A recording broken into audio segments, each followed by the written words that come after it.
Mes grands-parents sont timbrés. Un livre écrit par Philippe Besnier et Linda Corazza, paru aux éditions Rouergue. Hier, mes grands-parents sont venus manger à la maison. Ma grand-mère, qui a une imagination débordante, m'a raconté leurs dernières vacances. Un après-midi, j'ai fait le poireau pendant 2 heures devant un feu en attendant ton grand-père.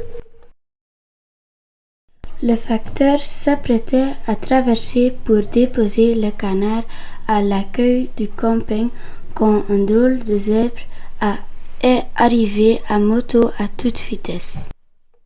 Je ne sais pas s'il a vu mon signe qui lui indiquait de traverser dans les clous, car le motard, qui avait la tête dans les nuages, n'a pas freiné à temps.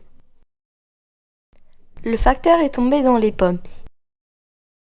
Il est revenu à lui quand il a entendu la sirène des pompiers. Ces dernières l'ont emmené à l'hôpital pour qu'il passe sur le billard. 1 heure plus tard, ton grand-père est arrivé. Je l'ai envoyé sur les roses parce qu'il m'avait posé un lapin.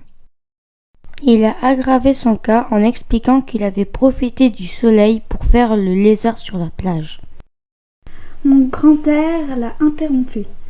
J'ai bien eu raison, parce que sur le chemin du retour, notre voiture s'est arrêtée au milieu de nulle part, alors qu'il tombait des cordes.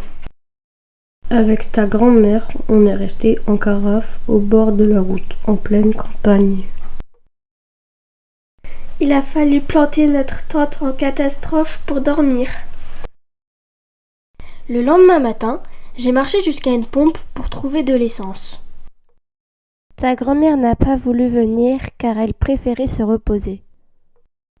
Quand je me suis aperçue que je n'avais plus assez de liquide sur moi pour payer, le garagiste est monté sur ses grands chevaux. Et il m'a dit que j'allais me retrouver au violon. J'ai piqué un phare et je suis repartie en me demandant qui avait pu vider mes poches. Au retour, j'ai passé un savon à ta grand-mère parce qu'elle avait mis le blé à l'abri dans la voiture sans me prévenir. Après manger, je suis montée dans ma chambre avec mon petit frère.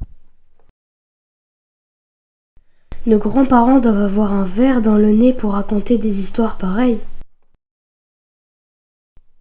Mon petit frère voulait jouer avec moi, mais je lui ai répondu « Je n'ai pas le temps. Papa m'a demandé de terminer cette opération. » Et si je réussis, il a promis de m'acheter les jumelles que j'ai vues dans la vitrine la semaine dernière. Mais toi aussi t'as une araignée au plafond, répond mon petit frère.